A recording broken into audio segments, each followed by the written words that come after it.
Hello বন্ধুরা, আজ আমি লাঞ্চ আইটেমে আপনাদের সঙ্গে শাকটা শেয়ার করবো। আর এটা কী শাক বলুন তো? এটাকে আমরা কলই শাক বলি।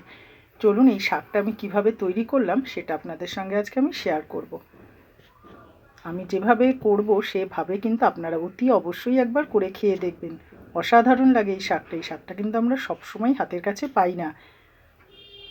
চলুন এবার দেখে নিই আমি কিভাবে শাকটাকে রান্না করছি। শাকটা আমি প্রেসারে একটুখানি সিটি দিয়ে নিয়েছি। দেখুন যেরকম সবুজ সেরকমই আছে। আর শাকটা না একটু শক্ত শক্ত হয়, তো তাই জন্যই আমি এই প্রসেসটা করেছি। আর দেখুন কাঁচা লঙ্কাগুলো চিড়ে নিয়েছি। আর এই দিকে দেখুন আমি দিয়ে দিয়েছি বড়ি, শুকনো লঙ্কা। কড়াইয়ের তেলটাও বেশ ভালোভাবে গরম হয়ে গেছে। এবার আমি দিয়ে দিলাম শুকনো লঙ্কাগুলো। এরপর দিয়ে দেব বড়িটা ভেঙে।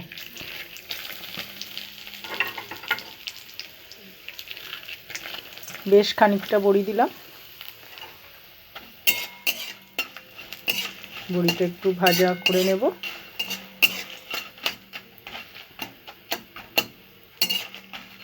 একটু লাল লাল করেই বড়িটা ভেজে নিলাম।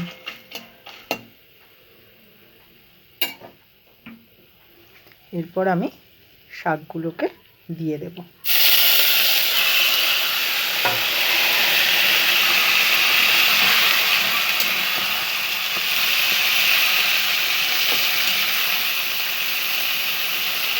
এবার দিয়ে দিচ্ছি নুন আর সামান্য একটু হলুদ দিয়ে বেশ ভালো করে নাড়াচাড়া করে এবার কিন্তু আমি একটু ঢেকে দেব।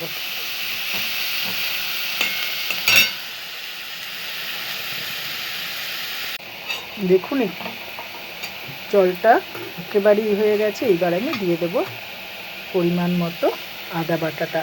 আদা বাটাটা আমি কেন পরে দিলাম বলুন তো? এই আদার ফ্লেভারটা যাতে শাকের মধ্যে পাওয়া যায়। এই আদার ফ্লেভারটা শাকের মধ্যে থাকলে সেই শাক খেতেও কিন্তু ভালো লাগে। তাই জন্য কিন্তু আমি তেলের মধ্যে আদাটা ফোড়নে দিইনি। এবার আমি আবারও একটু ঢেকে দেব। আর এই শাকটা খেতে কিন্তু অসাধারণ লাগে। সবসময় কিন্তু আমরা এই শাকটা পাই না। আমরা যেরকম ধরুন পালং শাক, যে কোনো কলমি শাক, লাল শাক, নোটে শাক, যে কোনো শাকই কিন্তু আমরা সবসময় হাতের কাছে পাই, কিন্তু এই শাকটা কিন্তু হাতের কাছে পাওয়া যায় না। একটু বড় মার্কেটে, ভেজিটেবল মার্কেটে যেতে হয়, তখন গিয়েই কিন্তু এই সমস্ত শাক ঠাক পাওয়া যায়। তাই আমি বেরিয়ে পড়েছিলাম, তাই এই শাকটা আমার চোখে পড়েছিল। এক মার্কেটে বাজার করতে গিয়েছিলাম, সবজি মার্কেটে, সেখানে শাকটা দেখে কিনে নিয়ে আসলাম। তারপরেই আমি আপনাদের সঙ্গে শেয়ার না করে কি করে থাকে বলুন তো? এই শাক খেতে কিন্তু অসাধারণ লাগে। আমরা সবসময় হাতের কাছে পাই না বলে সবসময় করতে পারি না। কিন্তু আপনাদের সঙ্গে কথা বলতে বলতে দেখুন শাকটা কিন্তু একেবারেই আস্তে আস্তে রেডি হয়ে যাচ্ছে। দেখুন শাকটা কিন্তু একদম রেডি হয়ে গেছে। আর আমি দিয়ে দিয়েছি সামান্য মিষ্টি।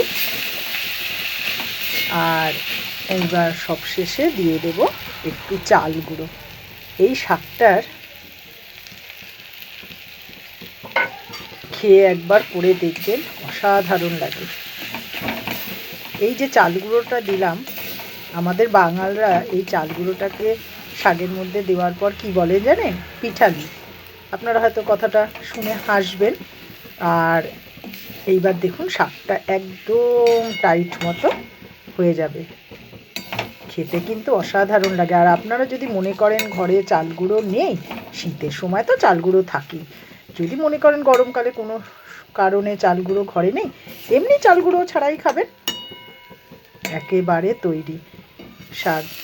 আপনারা এটাকে কী শাক বলেন আমরা জানি না। আমরা এটাকে কিন্তু খেসারি শাকও অনেকে বলে।